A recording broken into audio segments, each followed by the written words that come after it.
en kalbi duygularımla, saygıyla selamlıyorum. Birleşmiş Milletler Genel Kurulu'na bugün bir kez daha seslenme fırsatı bulmaktan büyük bir bahtiyarlık duyuyorum. 79.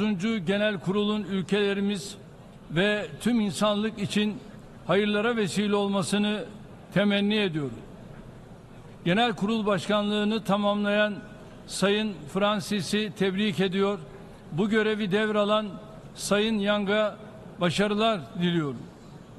Uzun mücadeleler neticesinde dost ve kardeş Filistin'in temsilcisini üye ülkeler arasında hak ettiği yerde görmekten duyduğumuz memnuniyeti burada ifade etmek istiyorum.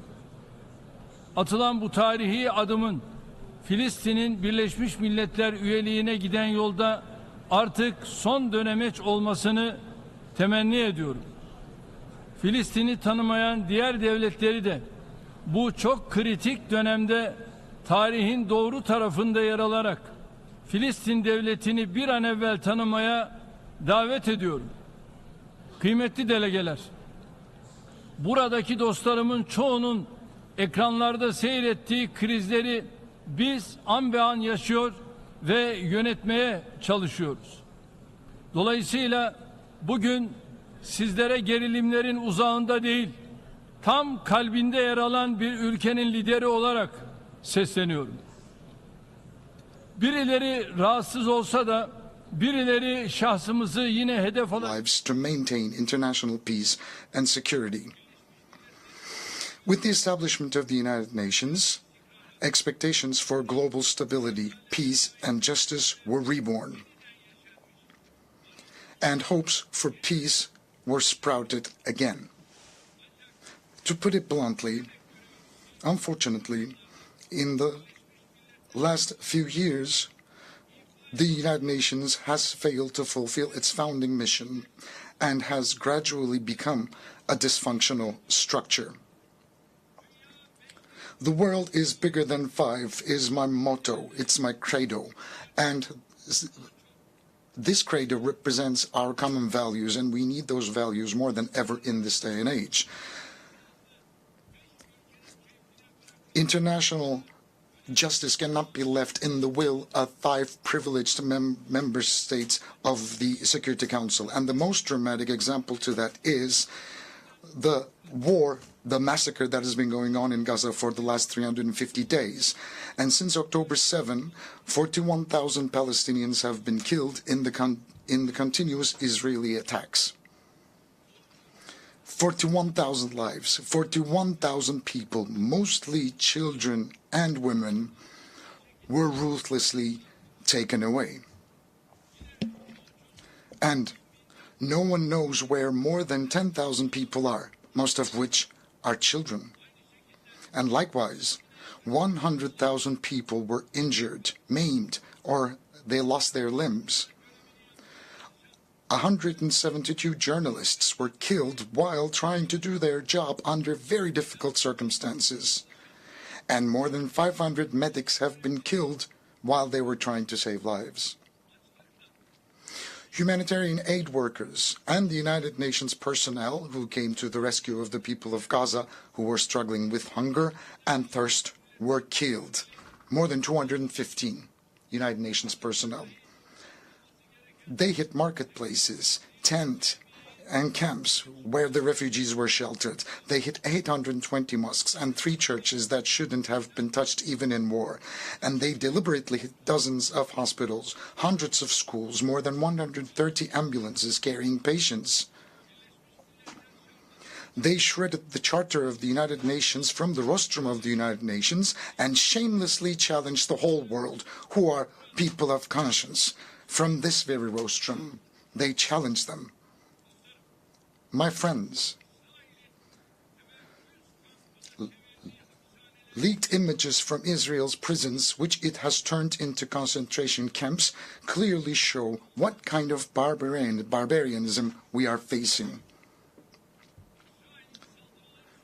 As a result of Israeli attacks, Gaza has become the world's largest cemetery for women and children. More than 17,000 children were targeted by Israeli bullets and bombs. Hind Recep was only 6 years old.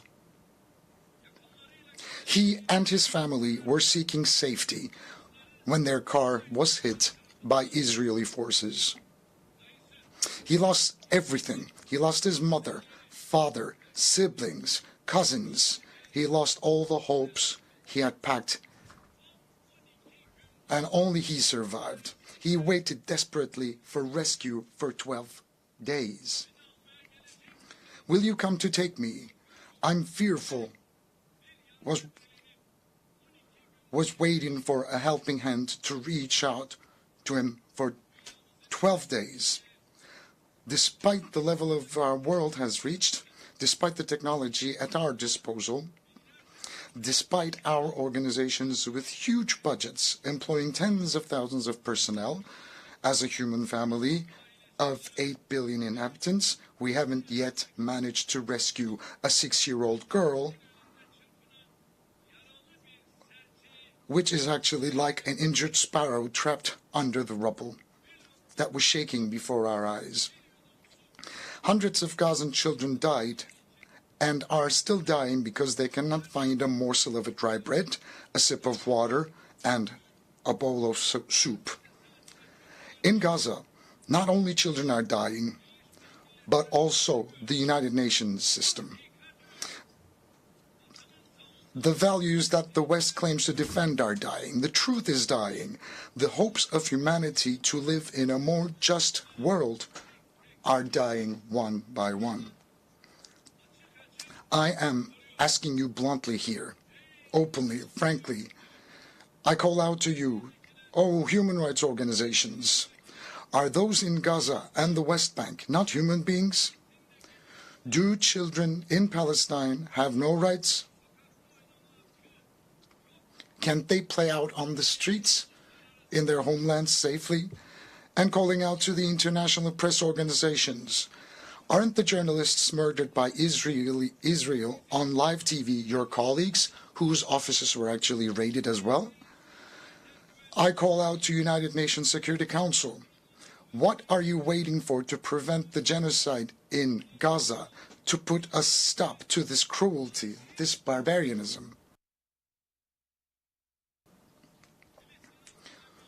What are you waiting for to stop Netanyahu and his network, who is endangering the lives of the Palestinian people, which is a part of a mass murder network? And what are you still waiting for to stop them, putting to danger their own people and the entire region for political gain? I would like to call out to the countries supporting Israel in an unconditional manner. How long are you going to be able to carry the shame of witnessing this massacre?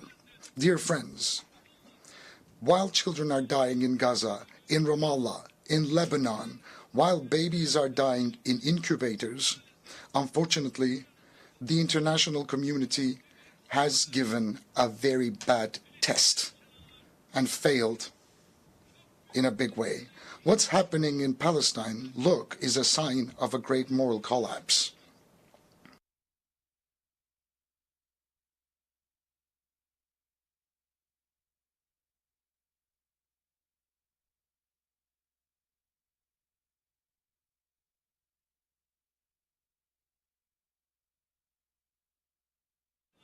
And failed in a big way. What's happening in Palestine, look, is a sign of a great moral collapse. I believe that the peoples of the world, the leaders of countries and international organizations should reflect on this painful picture, upon this painful landscape. And I would like to state very clearly and loudly here, the Israeli government, disregarding basic human rights, trampling on international law at every opportunity, is practicing ethnic cleansing, a clear genocide against a nation, a people, and occupying their lands step by step. Palestinians, whose freedom, independence, and most basic rights have been usurped, are rightfully exercising their legitimate rights of resistance against this occupation and ethnic cleansing.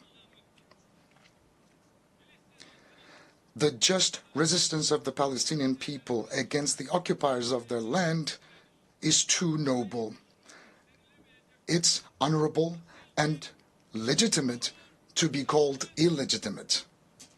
It's heroic and it's noble.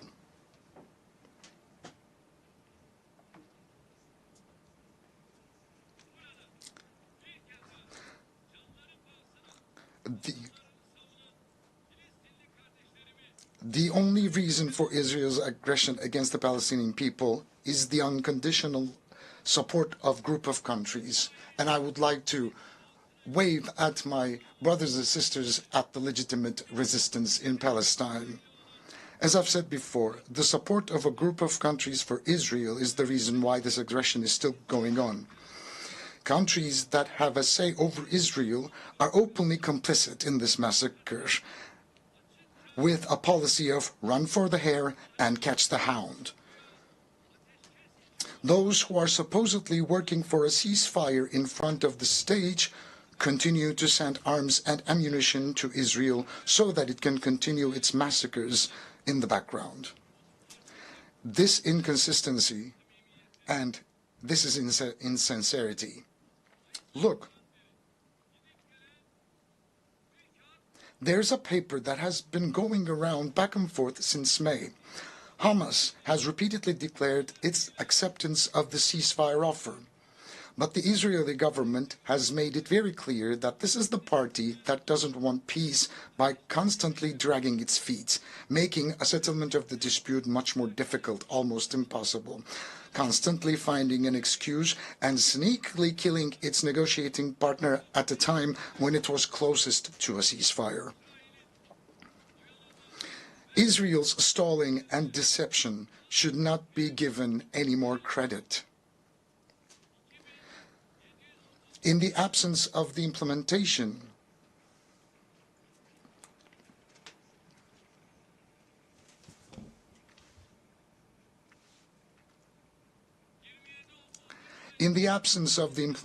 of UN Security Council Resolution number 2735, coercive measures against Israel should be put on the agenda. Israel's behavior has once again demonstrated that it is imperative for the international community to develop a protection mechanism for Palestinian civilians. 70 years ago, just as Hitler was stopped by an alliance of humanity, Netanyahu and his murder network must be stopped by an alliance of humanity.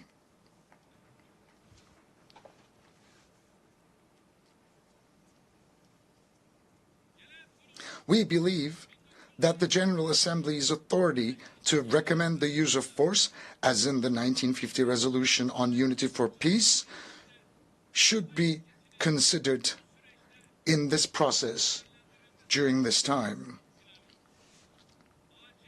An immediate and a permanent ceasefire must be established. Hostages and prisoners must be exchanged. And humanitarian aid must be delivered to Gaza unhindered and uninterrupted. It's very, very important that we extend a helping hand to the people of Gaza, especially before the winter season when conditions on the ground will become even more challenging. Look, right now, 70% of the water supplies and 75% of the bakeries in Gaza have been destroyed. 95% of health centers were partially or completely damaged. 150,000 houses were completely destroyed, 200,000 houses were partially destroyed, and 80,000 houses become uninhabitable. Infectious diseases such as polio and hepatitis are on the rise.